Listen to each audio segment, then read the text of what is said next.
మళ్ళీ coming back to సాధన స్వామి, ఆచార్య అనుగ్రహం పనిచేస్తుందా, విశ్వాసం ఎక్కువ పనిచేస్తుందా స్వామి? ఆచార్య అనుగ్రహం ఉంటే విశ్వాసాన్ని కూడా బలాన్ని ఇవ్వగలుగుతారు ఆయన. విశ్వాసం లేకున్నా ఆచార్య అనుగ్రహం పనిచేస్తుంది. కానీ ఇప్పుడు ఒక ఇనుప మొక్కను తీసుకుని దాన్ని మనం కార్వ్ చేసి అందులోంచి ఒక అద్భుతమైనటువంటి ఒక శిలని, ఒక మూర్తిని తయారు చేస్తున్నాం. దానికి ఏముంటుంది? విశ్వాసం. నీలో తయారు కావాలి అని ఉంది. చెక్కేవాడిలో నేర్పడతాను ఉంది, వాడు చెక్కాడు. అట్లానే ఆచార్యులు అనేటటువంటి ఒక తత్వం తన అనుగ్రహంతో మనలో యోగ్యత లేకపోయినా మనకి కావలసినటువంటి స్థితిని లభింపచేయగలగచ్చు. ఇప్పుడు ట్విన్ టవర్స్ని వాళ్ళు పడగొట్టారు కదా స్వామి, టెర్రరిస్టులు. వాళ్ళు జిహాద్ అని నమ్ముతున్నారు. ఇది చేయడం ద్వారా అల్లాకి మేము దగ్గర వాళ్ళం అవుతాము, మేము అల్లా దగ్గరికి వెళ్తాము అని నమ్మి చేశారు ఆ పని. ఆ నమ్మకం వాళ్లకు పనికి వస్తుందంటారా? అది పనికిరాందే.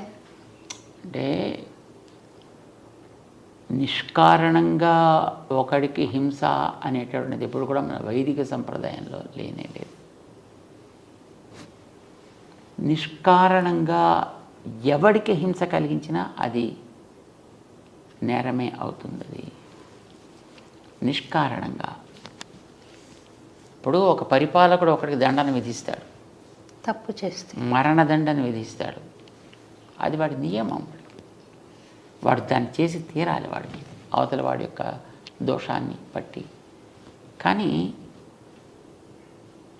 నిష్కారణంగా ఎవరిని హింసించడం అనేటువంటిది మన వాళ్ళు ఎప్పుడు ఒక గడ్డి పరచని కోసినా, మన రామానుజులో ఒక శిష్యులు ఒక ఆయన ఉండేవారు, కూరేసులు అంటారు వారిని, కూరతాళ్వాన్ అని అంటారు.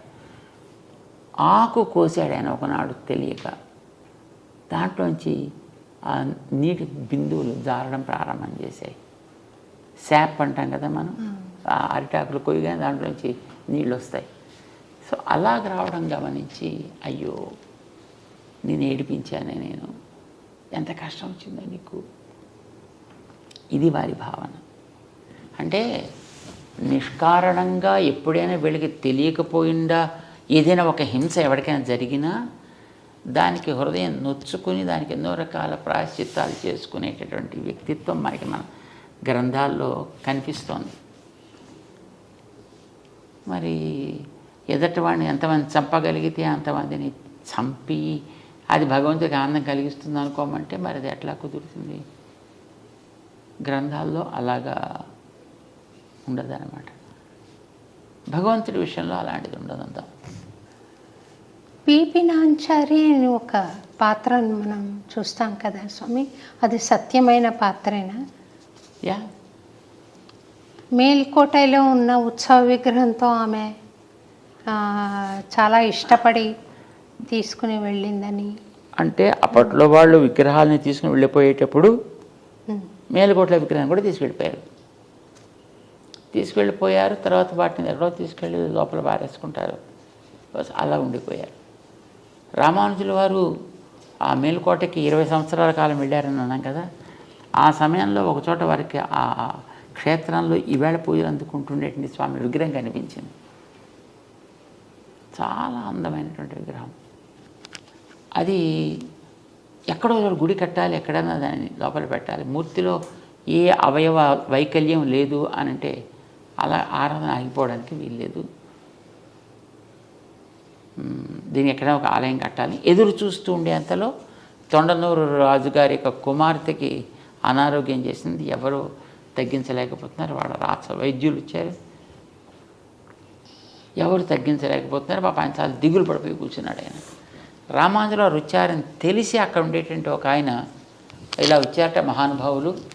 ఆయన గతంలో ఇలాంటి ఒక బ్రహ్మరాక్షసి ఎవరికో పడితే తొలగించారట, మనం కూడా చేస్తే బాగుంటుందని రాజుగారికి చెబితే రాజుగారు వచ్చి తన విషయాన్ని చెప్పుకుంటే రామానుజుల వారి దయతోటి వారి దగ్గరికి వెళ్ళి ఆ పాపకి పాదంతో రాక్షస విమోచనాన్ని కలిగిస్తారు. వెళ్ళిపోయినందుకు గుర్తేమిటి ఈవిడి పిల్లలోంచి అని కూడా వాళ్ళకి డౌట్ వస్తే అప్పుడు ఆ పిల్లకి పట్టినటువంటి ఏదో ఆవేశం ఏదో అది పలికిందిటని, నేను ఫలానా చెట్టు మీద నేనుంటా, నీ చెట్టు అక్కడ పక్కన ఒక చెట్టు ఉంది, ఇక్కడ రామానుజుల వారి దగ్గర నుంచి నీ పాదం తల మీద పెట్టి నాకు నీ పాద తీర్థాన్ని ప్రసాదిస్తే నేను ఇందులోంచి వెళుతూ ఆ చెట్టు కొమ్మని విరిచేసి నేను వెళతా. అది వెళ్ళినందుకు గుర్తు. అంటే రామానుజుల వారు వారికి పాదపూజ చేసుకోవడానికి అవకాశం ఇచ్చారు. పాదతీర్థం తీసుకున్నాక ఆ పిల్ల పడిపోయింది. అప్పుడు రాక్షస విమోచనం కలిగింది. ఇక్కడ కీటిలోంచి పక్కన చెట్టు కనిపిస్తుంది. ఒక కొద్దిసేపట్లో పెళ్ళపెళ్ళమంటూ ఆ కొమ్మ కాస్త విరిగి నేలకి ఊరింది అన్నమాట. సో నిజంగా అప్పుడు వెళ్ళింది. అప్పుడు ఈయన శిష్యులు అయ్యారు, ఆలయం కట్టించారు.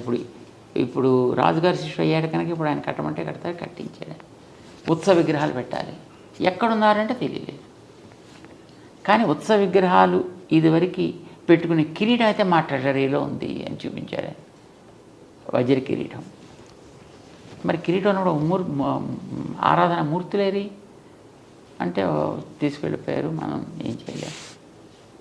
అప్పుడు వాటిని తీసుకొద్దాం, మనం వెళ్ళి అడుగుదాం, మన దేవుడిని మనకి మనం అడుగుదాం అని రామానుజుల వారు అక్కడికి వెళ్ళి వారి దగ్గర తీసుకొస్తారు ఆ విగ్రహాలని. మేలుకోటలో జరిగింది ఇప్పుడు ఈ సన్నివేశం. ఆ రకంగా వాళ్ళ దగ్గర నుంచి వెళ్ళిపోయినటువంటి విగ్రహాలు మళ్ళీ తీసుకొని రావడం, తీసుకొచ్చి ఇక్కడ ప్రత్యక్ష చేసినప్పుడు వీడి దగ్గర ఉండే వజ్ర కిరీటం, ట్రెజరీలో ఉండే కిరీటం పట్టుకొచ్చి పెడితే కరెక్ట్గా మ్యాచ్ అయింది. సో అప్పటి నుంచి ఉత్సవమూర్తులు అక్కడ వేరే ఒక సన్నిధిలో ఉంటూ ఆరాధన అందుకుంటున్నారు. సో మేల్కోటలో ఉండేటప్పుడు వారు ఇట్లాంటి ఆ దోషాన్ని తొలగించి మళ్ళీ అక్కడ పునః ఆలయాన్ని పెట్టారనమాట. అక్కడ దానికి ఆ వజ్ర కిరీటాన్ని అక్కడ సమర్పణ చేశారు. అక్కడ ఈ బీబీ నాంచారి ఆ పిల్ల ఇది ఆ సుల్తాను దగ్గర ఎవరైతే తీసుకెళ్ళిపోయాడో వాడు అక్కడక్కడ వారేశాడు. వాడు అందులోంచి ఏరు తెచ్చుకొని ఆ పిల్ల తన రూమ్లో పెట్టుకుంది. ఆ పిల్లకి ఆ మూర్తి చాలా అందంగా నచ్చింది, ఇంట్లో పెట్టుకుంది. రామానుజుల వారు వెళ్ళినప్పుడు ఆ సుల్తాన్ దగ్గరికి వెళ్ళారు. అప్పుడు ఢిల్లీ సుల్తాన్ దగ్గరికి కొంతమందిని తీసుకుని వెళితే వాళ్ళంతా శుభ్రంగా ద్వాసవర్ధ పుండాలు పెట్టుకుని కోటకు చుట్టూ తిరుగుతుంటే యుద్ధం కోసం వచ్చిన వాళ్ళు లేరు, కానీ పెద్ద సైన్యం గీన్యంతో వచ్చారు. అంటే దాని మీద ఎంక్వైరీ చేస్తే మేము వచ్చింది రాజుగారి దర్శనం కోసం. వెంటనే సరే లోపలికి రమ్మన్నారు. సో లోపలికి వచ్చిన తర్వాత వాళ్ళు ఈ సన్నివేశం చెప్పారు. మా దేవుడు మీ దగ్గర ఉన్నాడు, మాకు ఇప్పిస్తే తీసుకుని వెళతామండి. ఆ పిల్ల తన రూమ్లో పెట్టుకుందా. రామానుజుల వారు దేవుడిని ఇప్పించమంటే ఆ సుల్తాన్కి నవ్వు వచ్చింది. దేవుడు అంటే అన్నీ తెలిసినవాడు, అన్నీ చేయగలిగినవాడు కదా, దేవుడు ఇక్కడ మా దగ్గర ఎలా ఉంటాడు? ఇక్కడ నిజంగా నువ్వు దేవుడిని అనుకున్నట్టయితే మరి నువ్వు పిలువు, వస్తే తీసుకెళ్ళండి అంటే మేము పిలిస్తే ఆయన వస్తే మాకు మీరు అవకాశం ఇస్తారా?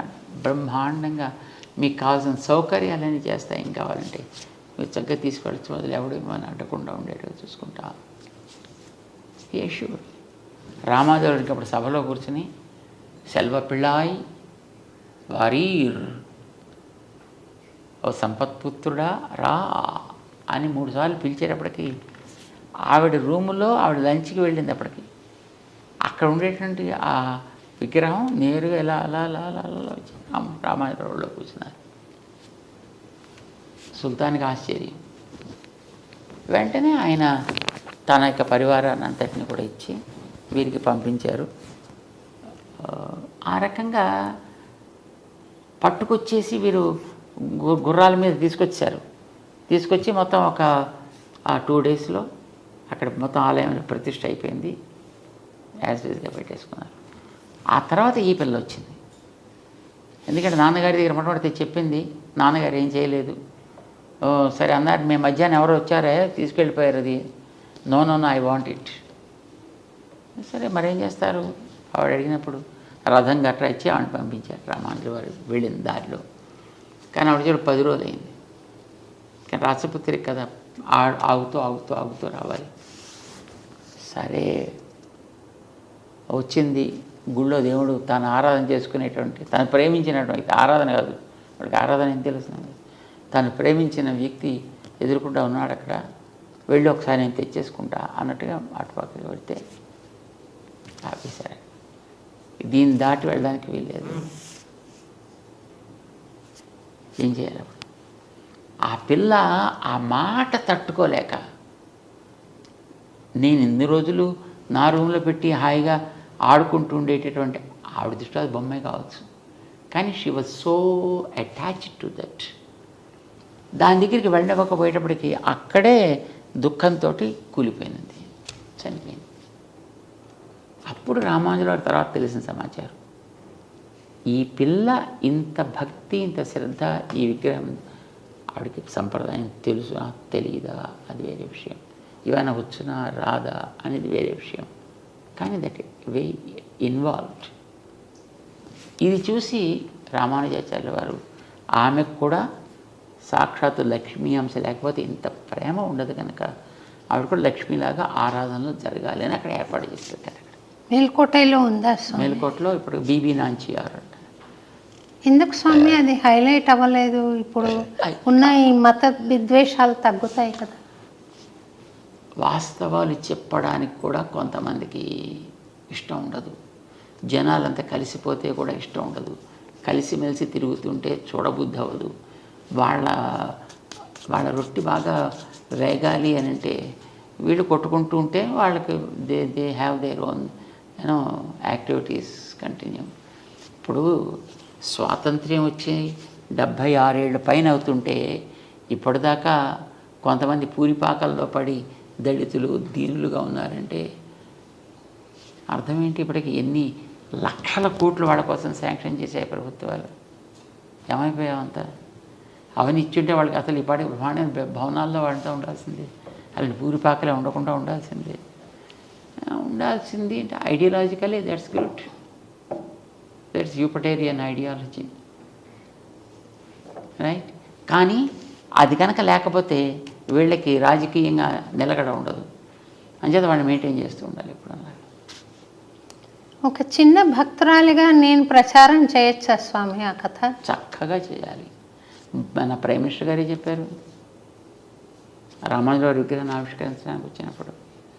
ఇక్కడ వచ్చి చెప్పారు కానీ అన్ని చోట్ల చెప్పాలి కదా. అన్ని చోట్ల అవసరం ఎక్కడ వస్తే అక్కడ చెప్తారు, దానికే ఉంది. ఇప్పుడు రామానుజుల వారి స్టాంప్ రిలీజ్ చేశారు ఢిల్లీలోనే, వారి భవనంలోనే చేశారు, బ్రహ్మాండంగా చెప్పారు అప్పుడు దాని గురించి. ఆ రోజుల్లో 1000 ఏళ్ల క్రితం రామానుజుల వారు చేసినటువంటి సామాజికమైనటువంటి విప్లవాలే కాదు, ఆధ్యాత్మిక రంగంలో వారు చేసినటువంటి రెవల్యూషనరీ చేంజెస్, రిఫార్మ్స్, ఇంత పదవి పవరు ఉండి కూడా మా చేతుల్లో మేము వాటిని టచ్ చేయడానికి కూడా సాహసించలేము. అలాంటి గొప్ప గొప్ప అచీవ్మెంట్స్ వారు ఆ రోజుల్లో చేశారంటే చాలా ఆశ్చర్యం అని ఆనందంతో పొంగిపోయాడని చెప్పుకున్నాయి. సో జనాలకు తెలియకపోలే, కానీ తెలిసిన వాటిని పైకి తెలియనివ్వరు. ఎందుకంటే తెలిస్తే మళ్ళీ జనం అంతా అలాగే అయిపోయి కలిసిపోయి జనం అంతాను వీళ్ళంతా ఉండిపోతే ఇంకా తర్వాత వాళ్ళకి ఇంక చెప్పడానికి ఏముంటుంది. సో రోగికి మందు ఇచ్చేస్తే ఇంకా మళ్ళీ తన దగ్గర రాకపోతే తన ప్రాక్టీస్ పోతుందనుకునే డాక్టర్ చూడండి ఆ రోగాన్ని జీవితాంతం మెయింటైన్ చేస్తారు, డయాబెటీస్ లాగా. సో ఇలాంటి వాళ్ళు మెయింటైన్ చేస్తున్నారు. కానీ నిజానికి రామానుజుల వారు ఆ రోజులో చేసిన ఉపకారం చాలా అద్భుతం అన్నమాట. అందరినీ కూడా ఒక ప్లాట్ఫామ్ తీసుకురాగలిగారు కదా ఆయన. అందరూ కూడా భగవంతుడితో సమానమే అన్నారు కదా. ఒక మాల వ్యక్తికి తన గురువు గారు అంతిమ సంస్కారం చేయడం తన కన్నులతో చూశాడు ఆయన. చేత మనకి సాంప్రదాయకులలో ఏ రకమైనటువంటి చికాకులు ఉండవు, లేవు. కానీ అందరికీ తెలియడానికి తెలియచేయాల్సినటువంటి స్థాయిలో ఉండేవాళ్ళు తెలియజేసే ప్రయత్నాలు చేయటం లేదు. మిగతా వాళ్ళు చెప్పేది కొంతవరకు పెడతాయి. మాస్లోంచి వెళ్ళడానికి కావాల్సినట్టుగా ఉంటే అది ఎక్కువ మందికి రీచ్ అవుతుంది.